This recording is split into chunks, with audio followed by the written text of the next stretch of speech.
할렐루야. 네, 오늘 시간 하나님의 큰 은혜와 평강에 넘치는 귀한 은혜의 시간이 되기를 간절히 축복합니다. 아멘. 2023년도의 수요 예배는 오늘이 마지막이네요. 네, 올해 2023년도의 수요 예배는 마지막이고 이제 내년에 우리가 또 만나게 되겠습니다. 시간이 뭐 이렇게 벌써 가는지 모르겠어요. 우리가 계속 성경에 있는 인물들을 지금 함께 배워나가고 있습니다.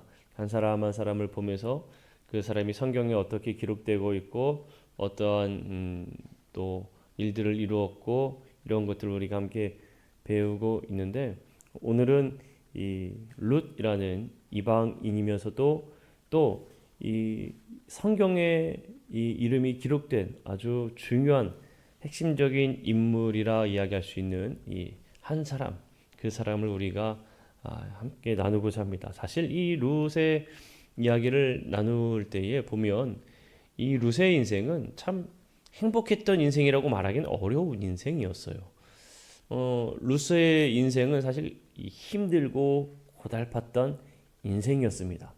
그러나 그 룻의 인생이 이제 바뀌게 되는 순간들을 우리가 이 성경의 말씀을 통해서 보게 되지요. 그러나 우리가 이러한 것들을 이제 하나하나 보면서 이제 은혜를 나누고자 합니다.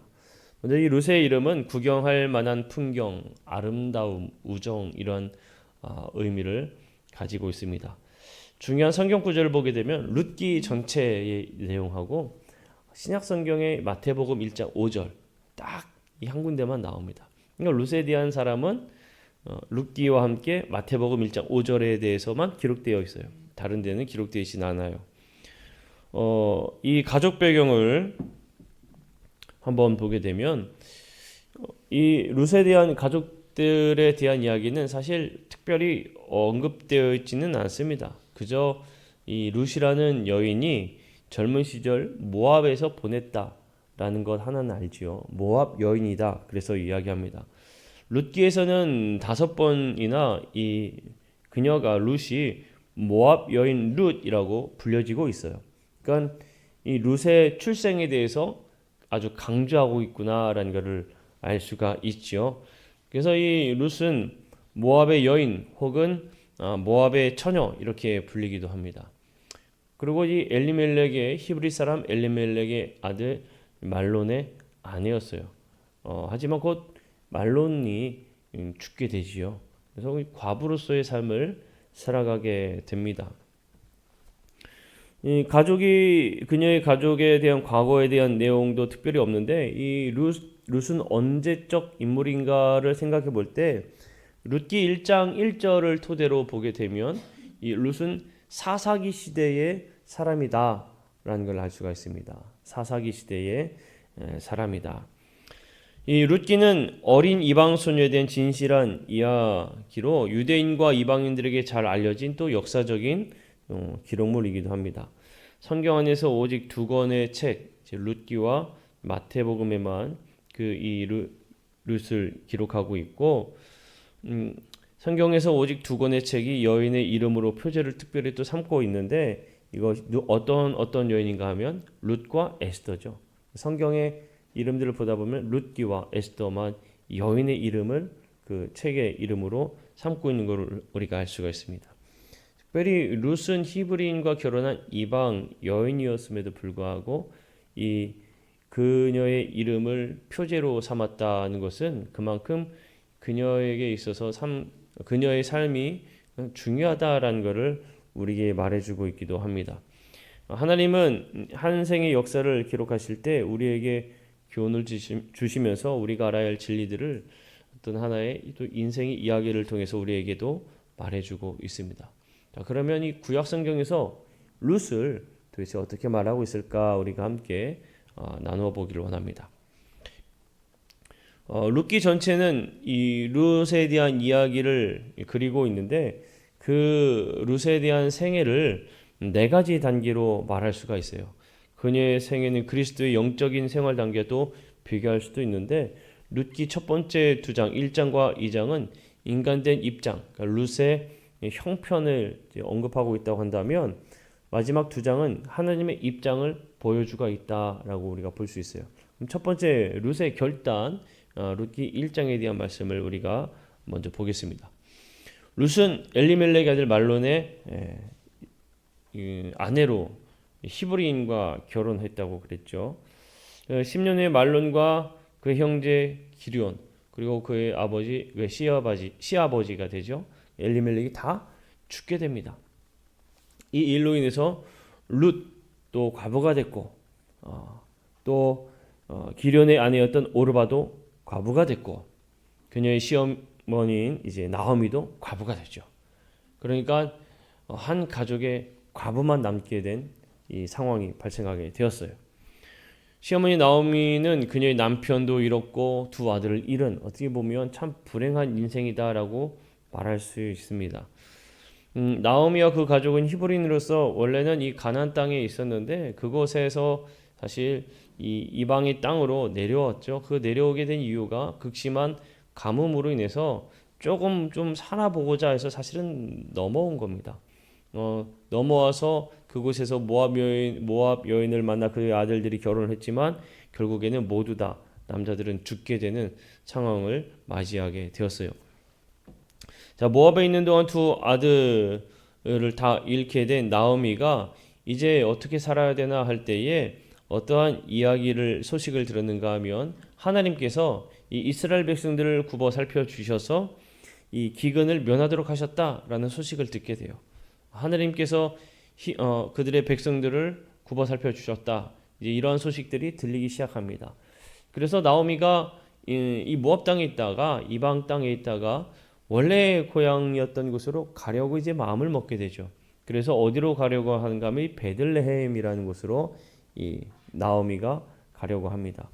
그때에 이 나오미가 가려고 할 때에 어쨌든 자기는 자신의 고향의 땅으로 가는 거잖아요.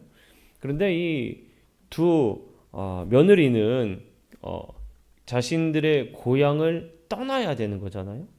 그리고 그들에게 있어서는 후사도 없었죠. 그 젊었어요. 그러니까 나오미가 이 오르바와 룻에게 너희들의 갈 길을 가라라고 이야기를 하죠. 상당히 좋은 사람이라는 거예요. 나오미 상당히 좋은 사람입니다.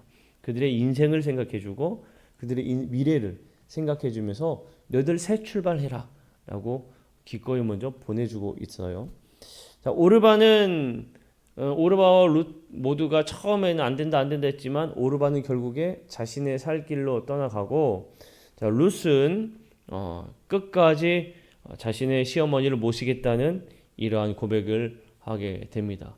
어쩌면은 이 룻기에 있어서 정말 위대한 고백, 그리고 룻기에 있어서 어쩌면 핵심적인 고백이라고 말할 수 있는 이 이야기가 룻기 1장 16절 17절에 있는 룻의 이야기예요. 자, 한번 함께 읽어볼게요. 룻기 1장 16절 17절입니다. 시작. 룻이 이르되 내게 어머니를 떠나며 어머니를 따르지 말고 돌아가라 강권하지 마옵소서. 어머니께서 가시는 곳에 나도 가고 어머니께서 머무시는 곳에서 나도 머물겠나이다. 어머니의 백성이 나의 백성이 되고 어머니의 하나님이 나의 하나님이 되시리니 어머니께서 죽으시는 곳에서 나도 죽어 거기 묻힐 것이라. 만일 내가 죽는 일 외에 어머니를 떠나면 여호와께서 내게 벌을 내리시고 더 내리시기를 원하나이다 하는지라. 아멘. 자, 이 룻의 고백의 위대한 부분이 이 믿음의 고백이 또 이 안에 담겨 있는 걸 보게 됩니다. 어머니 하나님이 나의 하나님이 될 것입니다. 이 룻은 이방 여인으로, 모압 여인으로 사실 이방 신을 섬기던 사람이에요. 그리고 사실 이 룻의 상황을 여러분 제 3자 입장에서 한번 생각해 보면요, 룻이 이렇게 이야기한 거는 이해할 수 없는 이야기입니다. 다른 말로 쉽게 표현하면 왜 사서 고생하냐? 충분히 새 출발을 할 수 있는데 왜 굳이 사서 고생하냐라고 이야기할 만한 상황이에요. 그런데 룻은 그 자신이 시어머니, 한번 어머니는 끝까지 어머니라는 마음으로 이 나오미를 섬기겠노라고 이야기하고, 나아가서는 그녀의 정체성을 바꾸는 고백까지도 하고 있다는 거예요. 그녀가 이방 여인인 모압 여인이었는데 오히려 나오미를 따라가면서 나도 히브리 민족처럼 살겠습니다. 내 정체성을 완전히 바꾸겠습니다. 라고 고백하고 있다는 겁니다.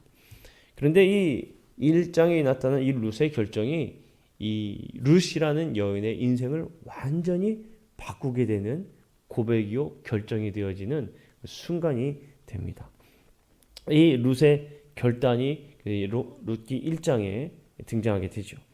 자, 2장에 보면 룻의 이제 섬김에 대해서 나타나게 돼요. 자, 룻은 젊은 과부였습니다. 나오미가 충분히 새 출발할 수 있기 때문에 룻을 보내려고 했어요. 그러니까 그 이야기는 룻은 아직 한참 미래를 다시 설계할 수 있는 여인이라는 거예요. 그런데 이 룻은 그 자신의 젊음을 자신의 시어머니인 나오미와 함께할 생각으로 동행했지요. 그리고 나오미를 위해 일해서 봉양할 새로운 기회를 이제 얻게 된 것을 오히려 이 룻은 기뻐합니다. 과부가 당시에 일하거나 그들이 생계를 유지할 수 있는 방법이 많지가 않았어요. 그리고 그들이 다른 밭에 떨어졌던 것들을 그냥 주워서 그것을 생계로 유지했던 정말 어찌 보면 비참하고 힘든 그런 삶을 살았다라고밖에 말할 수가 없습니다. 여러분 곡식단을 이렇게 하면서 떨어진 것을 주워봐야 얼마나 죽겠습니까? 그러한 삶을 살아야 된다는 것이 얼마나 비참한 일이었겠어요. 그러나 이 룻은 그것을 그냥 기쁨으로 받아들였다는 거죠. 자, 나오미에게는 보아스라는 친족이 있었습니다. 근데 이 보아스는 룻과 결혼해서 룻의 친족이 나중에 되게 되죠. 자, 보아스는 누구였는가 하면 아주 부유한 사람이었고 농토도 소유하는 사람이었습니다. 상당한 거부였어요. 룻은 보아스에게 속한 밭에 우연히 이르게 됩니다. 우연히 이르게 돼요. 어떤 계획이 있어서 보아스의 밭에 간 게 아니라는 거예요. 나중에 알고 보니 보아스의 밭이었고 나중에 알고 보니 보아스가 이 룻과의 이 가까운 룻의 시아버지 엘리멜렉과 또 가까운 친족이었다라는 것을 나중에 알았어요. 그러니까 룻은 계획이 있고 의도가 있어서 보아스의 밭에 간 게 아니라 정말 룻은 우연치 않게 갔다는 겁니다. 여러분 믿음의 사람들의 역사는요 하나님께서 우연히 이루시는 게 아니라 하나님이 인도하십니다. 세상에서는 정말 우연히 이루어졌다라고 하지만 우리는 우연히가 아니에요. 하나님이 인도하셨고 하나님이 역사하셨다. 이게 우리의 믿음입니다. 성경에서도 우연이라고 했지만 사실 이 모든 것들을 보게 되면 이 룻이 고백하는 그 순간부터 하나님은 그녀를 보아스의 집으로 인도하셨구나라는 걸 우리가 깨닫게 돼요. 자, 이 보아스는 사람이 참 좋았어요. 룻이 한눈에 보아도 이방 여인인 것을 알아보았겠지요. 그리고 이 이방 여인인 젊은 이방 여인인 이 룻이라는 한 여인이 그 밭에서 열심히 자신들의 민족의 과부들이나 하는 일들을 지금 열심히 하고 있단 말입니다. 그러니까 눈에 아마도 들어왔겠죠. 그리고 유심히 그녀를 보았는데 참 성실하게 일하는 것을 보게 됩니다. 그래서 그 룻의 이야기도 듣게 되고 오히려 이 룻을 위해서 배려하는 그러한 일들을 행하게 된 것을 우리가 보게 됩니다. 오히려 그 보아스의 좋은 밭에 가서 떨어진 것들을 줍기도록 했고 또 일하는 젊은 이제 소녀들과 함께 가까이 지내면서 젊은 남자들이 이 룻을 손대지 못하도록 보호하는 그 일들을 또 하게 됩니다. 그리고 오히려 이 룻이 이삭을 줍게 되면은 일부러 떨어뜨려서 더 많은 것을 줍도록 이 보아스가 또 말하고 그녀를 위해 배려해 주는 것을 우리가 보게 됩니다. 자, 그런데 이 룻이 그렇게 열심히 섬기는 모습이 있었기 때문에 보아스의 눈에도 들어왔던 거고 사람들의 입에서도 칭찬이 있었다는 것을 여러분 우리는 알 수가 있어요. 룻은 자신의 삶을 비참하게 여기지 않았고 그대의 삶을 받아들였을 때에 아주 성실하게 기쁨으로 그 일들을 감당해 나아갔다라는 것을 우리가 먼저 보아야 합니다. 자, 이 보아스와의 관계가 이제 이루어질 때에 구약에서 친족의 남자가 친지를 회복시키는 권한과 의무를 가지고 있습니다. 이것이 이제 레위기 25장에 그 말씀이 나타나 있어요. 상속자와 상속권은 가까운 친족에게 주어질 수가 있었던 겁니다. 히브리 말에서 친족 남자를 이제 그래서 고엘이라는 단어로 표현하면서 이러한 제도를 고엘 제도라고 이야기를 해요.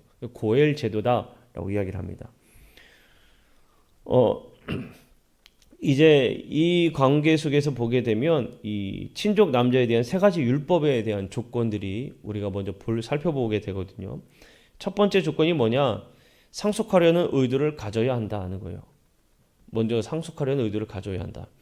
그래서 레위기 25장 25절 말씀에 보면 만일 네 형제가 가난하여 그의 기업 중에서 얼마를 팔았으면 그에게 가까운 기업 물을 자가 와서 그의 형제가 판 것을 물을 것이요. 그러니까 힘들어서 어려워서 그걸 팔았다면 가까운 사람들이 그것을 대신 물게 해서 그 빚을 탕감할 수 있도록 해주어야 한다라는 제도가 있었습니다. 두 번째로는 상속하려는 권한을 가진 친족이어야 한다는 겁니다. 정말 생판 모르는 사람이 아니라 가까운 친족이어야만 이 제도에 합당하게 이 역할들을 감당할 수가 있었어요. 레위기 25장 48절 49절 보면 그가 팔린 후에 그에게는 속량받을 권리가 있나니 그의 형제 중 하나가 그를 속량하거나 또는 그의 삼촌이나 그의 삼촌의 아들이 그를 속량하거나 그의 가족 중 그의 살부치 중에서 그를 속량할 것이요 그가 부유하게 되면 스스로 속량하되 이렇게 기록되고 있습니다. 그러니까 아무나 내가 안타깝다라고 여기서 그것을 속량하거나 물으거나 기업을 잇게 하는 것이 아니라 가까운 친족 중에 그것을 이어갈 수 있도록 친족의 의무가 있다. 이걸 말해주고 있는 거죠.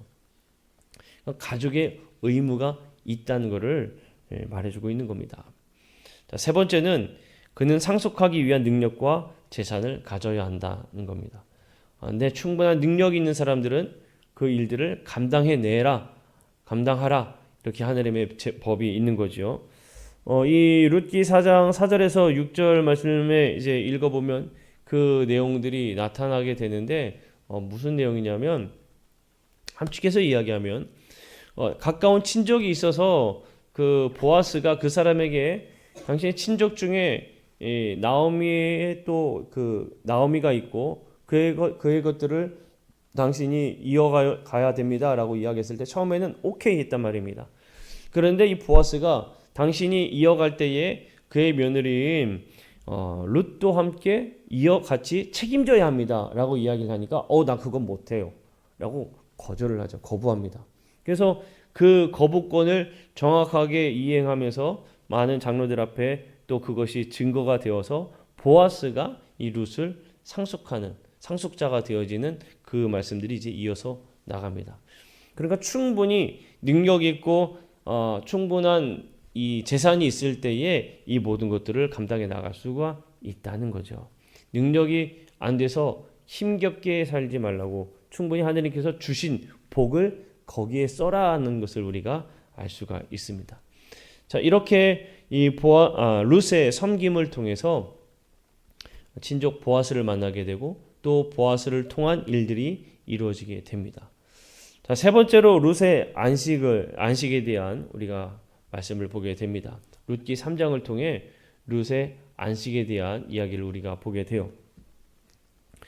이 룻의 안식에 대한 이야기는 사실 우리 문화에서는 조금 이상한 모습으로 비춰질 수가 있습니다. 왜냐하면 시어머니인 나오미가 룻에게 요구하고 또 계획하여서 이야기한 것들을 보면 사실 어떻게 보면 우리의 정서상으로는 맞지 않는 일들이라고 볼 수가 있어요. 왜냐하면 그 잘 때에 목욕제기하고 깨끗하게 씻고 발밑에 누워라. 그러니까 한마디로 얘기하면 동침할 준비해서 가라. 유혹해라. 이런 얘기거든요. 근데 이 이야기가 히브리의 관습에 따라서 이루어지게 된 내용들입니다. 그래서 신명기 25장 5절에서 6절의 말씀을 보게 되면 그 형제에 대한 의무를 행할 것에 대한 그 의무를 행할 수 있도록 그에게 가라고 이야기한 거예요.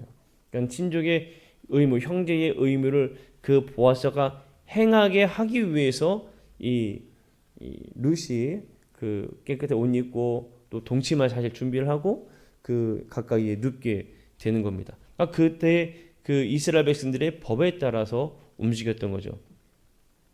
나오미가 룻을 보내어 보아스에게 가서 그의 발 옆에 눕도록 한 거는 이스라엘의 법을 준행하고 또 남편 된 자의 은신처를 제공하기 위해서였습니다. 또 이것이 죽은 룻의 남편인 말론의 이름을 명예롭게 하는 행위였습니다. 왜냐하면 율법에 근거한 것들이기 때문에 모든 것들이 복권되는 거거든요. 그러니까 이들에게 있어서는 그것이 상당히 명예롭고 귀중한 것이었어요. 그러니까 이것들을 다 이해한 보아스는 역시 룻의 의도를 충분히 이해했습니다. 아, 룻이 왜 그런가 그 상황을 이해했단 말이에요. 그러니까 보아스는 룻이 행한 이 모습을 그가 그의 남편인 말론의 이름까지도 명예롭게 하기 위해 말씀의 근거에서 그들의 율법의 근거에서 이런 일들을 하는구나 라는 것을 알았고 이해했습니다. 룻은 보아스가 가장 가까운 친족 남자로 말씀을 이행해야 된다라고 이야기했고 보아스는 그 뜻을 이해했습니다.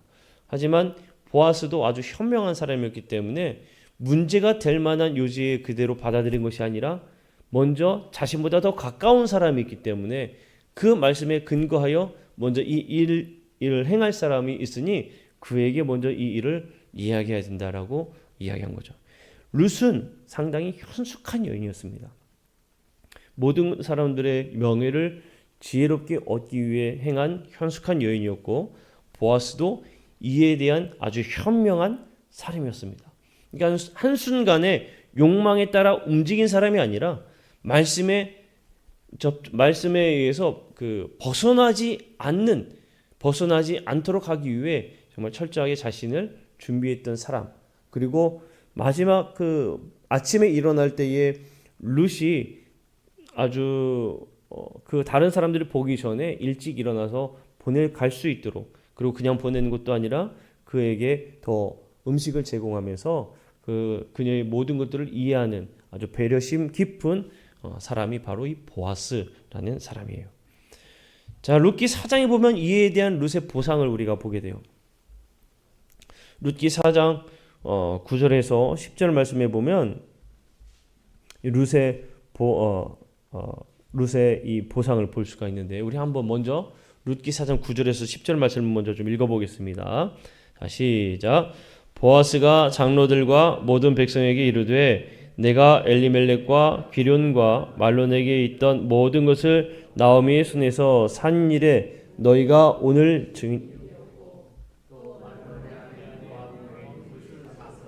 나의 아내로 맞이하고 그 죽은 자의 기업을 그의 이름으로 세워 그의 이름이 그의 형제의 중과 그곳 성문에서 끊어지지 아니하게 하매 너희가 오늘 증인이 되었느니라 하니. 아멘.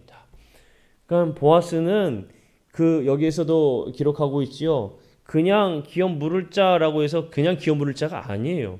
여기에 보시게 되면 엘리멜렉, 기럨, 말론에 있던 모든 것을 다 나오미의 손에 다시 돌려주는 겁니다. 그리고 룻과 함께 룻을 통해서 그 말론의 기업을 또 이어가도록 다 해주는 거예요. 상당히 감당해야 될 게 많았습니다. 자, 그런데 이 룻은 이 모든 것들을 보상을 받았다라는 거죠. 자, 말씀에 나타나 있듯이 보아스가 나오미와 룻과 오르바의 남편에게 속한 모든 것을 찾기 때문에 룻을 신부로 맞이할 수가 있었던 거예요. 상당히 큰 대가가 필요했던 겁니다. 그런데 이 대가에 필요한 것을 보아스는 충분히 지불했다는 것입니다. 보아스가 모압 여인인 룻을 그의 아내로 취하기 전에 등장하는 또 이름이 밝혀지지 한 친족 남자가 분명히 있었죠. 처음에는 내가 하겠다라고 했지만 그게 상당히 많다는 걸 알고 나 못하겠다라고 다시 바뀌게 되었단 말입니다. 자, 이렇게 룻과 보아스가 이어지면서 한 아들을 낳았는데 그 아들의 이름이 누구냐면 오벳이라는 이름입니다. 룻과 보아스의 관계에서 낳은 아들의 이름은 오벳이고 오벳의 아들의 이름은 이새입니다. 그러니까 이 룻은 다윗의 어느 관계가 되냐면 다윗의 증조모가 되는 거죠. 증조모가 되는 겁니다. 상당히 큰 은혜를 얻게 되는 거예요. 그런데 여기에 또 재밌는 게 무엇이냐면 보세요. 이 룻은 이방 여인입니다. 그죠? 근데 이 보아스는 누구냐면 라합과 살몬의 아들이에요. 라합과 살몬의 아들. 그러니까 보아스도 역시 사실 이방 여인과 히브리 이 유대 민족 남자와의 관계 속에 낳은 아들이 보아스였어요. 그런데 이 보아스가 또 이방 여인을 통해서 다윗의 조상이 되는 겁니다. 그러니까 하나님의 이 역사를 보게 되면 사실 놀라운 것을 우리가 발견하게 되는데 왜 이 이야기가 놀라운가 하면 이스라엘 민족들에게 있어서는 상당히 그들이 이 선택된 민족이라는 민족 우월주의가 상당히 강했습니다. 그래서 신약 성경에 넘어오게 되면 이 신약 성경에서 보면 이스라엘 민족들, 유대 민족들이 어느 사람들을 상당히 멸시했는가 하면 사마리아 사람들을 멸시했어요. 사마리아 사람들을 멸시한 이유가 다름이 아니라 유대 민족의 혈통의 이거를 이어가지 못했다라는 이유입니다. 그러니까 북이스라엘과 남유다가 나뉘었을 때에 북이스라엘은 아수르라는 제국에 의해서 멸망했거든요. 근데 사마리아는 북이스라엘의 수도였습니다. 근데 이 아수르의 정책이 이방 그 나라의 사람들 그곳에서 살게 하는 게 아니라 이방에 있던 그들이 점령한 땅의 사람들을 점령한 또 다른 땅으로 계속 이주시키고 그 점령했던 사람들을 다른 곳으로 이주시키는 정책을 펼친 게 아수르 정책이에요. 그러니까 사마리아에 있던 이스라엘 민족은 그 혈통을 유지할 수가 없는 겁니다. 혈통을 유지할 수가 없는 거예요. 그래서 이스라엘 백성들이 사마리아를 상당히 멸시했어요. 그들이 전통적인 이스라엘의 혈통을 가지고 있지 못하다고 멸시했습니다. 그러니까 이것만 보아도 룻기에 기록되어 있는 이 사건은 참 놀랍다는 거예요. 인간은 혈통을 중요시 여기는데 오히려 재미있는 건 하나님은 중요하지 않아요. 그게 중요하지 않습니다. 믿음이 중요하고 그들의 삶이 더 중요하다는 것을 보여주고 있어요. 자, 신약 성경은 그럼 룻에 관해 어떻게 말하고 있는가 우리가 보게 되면 자, 오직 한 곳에서만 신약 성경에서는 오직 한 곳에서만 룻의 이야기가 언급되고 있죠. 마태복음 1장 5절의 말씀입니다. 마태복음 1장은 어떤 말씀입니까? 예수 그리스도의 족보에 대한 말씀이에요. 그러니까 룻이 예수 그리스도의 족보의 계보를 잇는 사람이다라는 것을 언급하고 있는 겁니다. 이 룻은 아주 현숙한 여인이었고 현명한 사람이었습니다. 그러면서 그리스도의 혈통 안에 있는 사람이 됩니다. 족보 안에 보게 되면 예수 그리스도의 그 족보가 나열되는 1장에 보게 되면 4명의 여인이 등장합니다. 다말, 라합, 룻, 그리고 바세바. 바세바도 바세바라는 이름이 쓰여져 있지 않아요.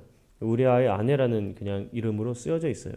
어찌됐든 4명의 여인이 등장하거든요. 다말, 라합, 룻, 바세바. 그런데 이 중에서 현숙한 여인이다라고 칭할 수 있는 사람은 사실은 이 룻밖에 없습니다. 자, 왜냐하면 다말은 여러분들도 그 전에 배웠던 것을 기억하시겠지만 자신을 창기로 속여서 부적절하게 이 시아버지를 통해서 자녀를 잉태하게 됐죠. 사실은 아주 정결하게 물론 유다가 그의 행위를 보고 자신의 잘못을 뉘우치고 오히려 그녀가 더 현명했다라고 이야기를 하지만 성경에 있을 때에 현숙한 여이다라고 보기는 어려워요. 믿음을 이뤄냈지만 라합은 그녀의 했던 일들이 무엇이었는지 성경 계속적으로 기록되어 있었습니다. 그리고 바세바는 마찬가지로 그렇게 옳은 삶을 살았던 것은 아니죠.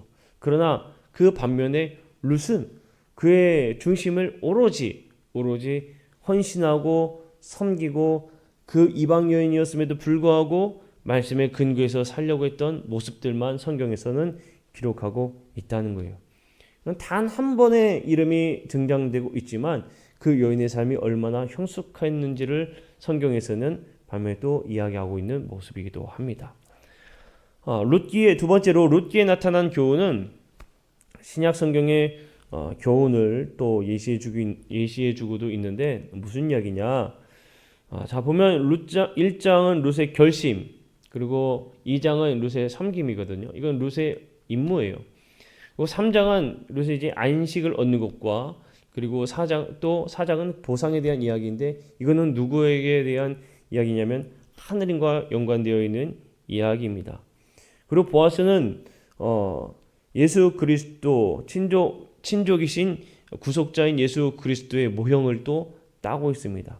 왜냐하면 그가 이 아까 말씀드렸던 고엘 제도를 영적인 의미로 생각해보고 비교해보면 이 보아스가 한 사람을 구원해내는 그 일들은 결국에 예수 그리스도가 우리를 구원하기 위한 모습과 참 닮았다라는 거예요.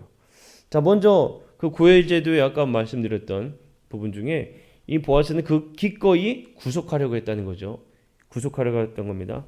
아까 레위기 25장 25절 말씀을 우리가 보았는데, 자, 넘겨주세요. 레위기 25장 25절을 세번역으로 한번 읽어볼게요. 세번역이 조금 이해가 빨라서 세번역으로 준비했습니다. 시작. 내 친척 가운데 누가 가난하여 그가 가진 유산으로 받은 땅의 얼마를 팔면 가까운 친척이 그 판 것을 물을 수 있게 하여야 한다. 자, 이거를 누가 있는가 하면 보아스가 있지요.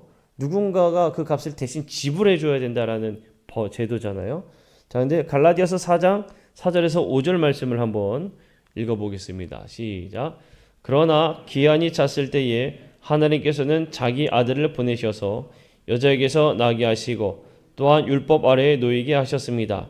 그것은 율법 아래에 있는 사람들을 속량하시고 우리로 하여금 자녀의 자격을 얻게 하시려는 것이었습니다.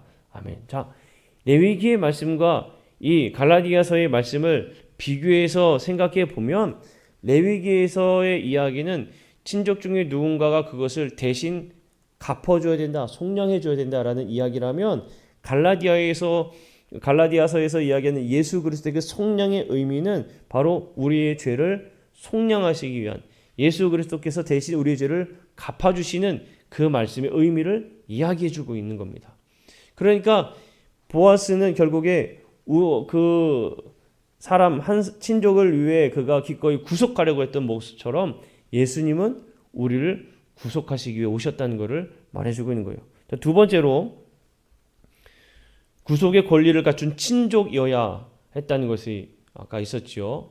그 다음에 두 번째로 구속의 권리를 찾는 친족이어야 한다. 예. 자, 여기에서도 마찬가지로 아까 이야기 나눴지만 아까 전에 친족이었다는 것을 아까 레위기 25장에서는 보았어요. 자, 그 다음에 빌립보서에 있는 말씀을 읽어보면 신약에 있는 빨간 것이 빌립보서 한번 읽어보겠습니다. 시작. 오히려 자기를 비워서 종의 모습을 취하시고 사람과 같이 되셨습니다. 그는 사람의 모형으로 나타나셔서, 자, 여기 보면 그 권리를 갖춘 친족, 가까운 모습, 가까운 관계가 있어야 된다라고 이야기하고 있잖아요. 근데 하나님께서 친히 사람의 모습을 갖추어서 그 죄의 값을 대신 속량하셨음을 빌립보서에서는 이야기하고 있는 겁니다. 자, 세 번째로 구속하기 위한 능력을 소유했다는 거예요. 룻기 4장 4절에서 6절 말씀, 아까 전에도 말씀드렸던 그 부분입니다. 능력이 없어서 가까운 다른 한 사람은 나는 못하오 라고 이야기하자 룻이 아니죠. 보아스가 그럼 내가 그것을 감당하겠소 라고 이야기하지 않습니까? 여기에 대해서 요한복음 10장 11절 말씀에 보게 되면 예수님이 어떤 분인가 먼저 볼 때에 요한복음 10장 11절 다음 장에 보겠습니다. 한번 읽어볼게요. 시작. 나는 선한 목자이다. 선한 목자는 양들을 위하여 자기 목숨을 버린다. 자, 그리고 18절이에요. 시작. 아무도 내게서 내 목숨을 빼앗아 가지 못한다. 나는 스스로 원해서 내 목숨을 버린다. 나는 목숨을 버릴 권세도 있고 다시 얻을 권세도 있다. 이것은 내가 아버지께로부터 받은 명령이다. 아멘. 자, 아까 세 번째 충분한 능력이 있어야 된다고 말씀을 드렸잖아요. 그러니까 예수님의 이러한 구속의 능력, 이러한 것들을 비교해서 볼 때 영적으로 보면 이 보아스의 모습은 결국에 우리를 구원하시기 위한 예수 그리스도의 모습의 하나의 표본이 되는구나라는 것을 우리가 알게 됩니다. 자, 그러면 룻은 구속자의 신부로서 교회의 모형이라고 이야기할 수가 있어요. 자, 룻기에는 상당히 많은 이름이 나타나요. 명칭이 등장하는데 이 명칭들을 가만 보면 참 놀라운 것을 우리가 깨닫게 됩니다. 자, 먼저 베들레헴이 등장하죠. 베들레헴의 이름의 뜻이 뭡니까? 떡집이에요. 엘리멜렉의 이름이 뭡니까? 나의 하나님은 왕이시다. 그리고 룻의 이름은 아름다움, 우정, 보아스는 능력, 이런 것들을 가지고 있거든요. 그러니까 이런 의미들을 가만 생각해 보면서 룻기를 다시 한 번 더 생각해 보면 참 놀라운 의미가 있는 게, 자, 베들레헴에서 누가 탄생하셨습니까? 예수 그리스도가 탄생했죠. 그 예수 그리스도의 탄생의 조상들을 보니까 어디에서 그 일이 일어났습니까? 또 베들레헴에서 일어났어요. 나오미가 모압에 있다가 베들레헴으로 돌아가지 않습니까? 그리고 룻이 보아스와 결합하여서 그 안에 이제 다윗의 이 자손들이 탄생하게 된 걸 우리가 보게 됩니다. 그리고 나의 하나님은 왕이시다라는 엘리멜렉의 이름을 또 보면서 하나님의 땅에서 벗어났던 그로 인해 그들이 죽음을 맞이하게 되는 또 이런 영적인 의미들도 우리가 보게 됩니다. 자, 이러한 것들을 보면 예수님이, 생명이 되신 예수님이 베들레헴 오셨음, 그리고 또 보아스를 통해 우리 예수 그리스도의 모습이 되는 모습들, 이런 것들을 우리가 이 룻기를 통해 깨닫게 된다는 것을 우리가 보게 됩니다. 자, 그러면 우리가 이번 주에 배울 수 있는 교훈들이 무엇이 있을까요? 여러 가지가 있습니다만, 먼저 하나는 무엇이냐면 히브리 가족이 가나안을 떠났던 그 모습을 먼저 우리가 보아야 합니다. 히브리 한 가족이었던 이 엘리멜렉의 가족이 이 하나님의 통치 아래 있던 그 땅에서 벗어났어요. 그로 인한 결과가 상당히 불행으로 그들에게는 다가왔습니다. 그런데 이것들을 우리가 어떻게 보아야 하는가 하면, 우리가 하나님을 떠나면서 얻게 되는 그 결과들을 때로는 우리는 인정하지 못한다는 것을 우리가 깨닫게 돼요. 그리고 우리가 알아야 되는 것은, 하나님 안에 우리는 살아야 하는데 하나님 안에 살지 못할 때에는 결국엔 우리가 영생을 얻는 것이 아니라 죄로 인한 죽음을 얻을 수밖에 없다는 것을 우리가 깨닫게 됩니다. 두 번째로는 무엇을 또 알 수가 있는가 하면, 하지만 하나님은 언제나 그분에게 돌아오는 사람, 특별히 오늘의 이 룻기를 통해 보면 나오미죠. 나오미와 같이 그 하나님께로 돌아오는 사람들은 언제나 하나님은 회복시켜 주시는 은혜를 베풀어 주신다는 것을 이 말씀 가운데 우리에게 등장하는 것을 볼 수가 있습니다. 또한 룻의 모습을 통해서 또 하나 깨닫는 것은, 정말 사랑해야 하는 사람을 위해서 정말 헌신하는 모습을 우리는 배워야 한다는 것을 우리가 보게 됩니다. 마땅히 헌신하고 마땅히 섬겨야 한다는 것을 보게 된 거죠. 그리고 또 하나는 우리가 그 하나님께서 맡겨주신 뜻하신 바에 우리 자신을 맡겨 하나님을 섬길 때 하나님은 분명히 신령한 복을 상급으로 부어주신다는 것을 우리에게 말해주고 있습니다. 자, 이렇게 룻을 통하여서 놀라운 은혜도 깨닫지만, 또 하나 우리가 한 사람을 통해서 또 배울 사람이 있는데 누구냐면 사실 오르바도 있어요. 왜 어떤 모습이냐? 자, 오르바는 처음에는 나오미를 쫓아가려고 했지만 결국에는 이 오르바가 결정한 건 무엇입니까? 내 삶을 그대로 쫓아갔던 거죠. 내 삶을 그대로 개척해 나갔어요.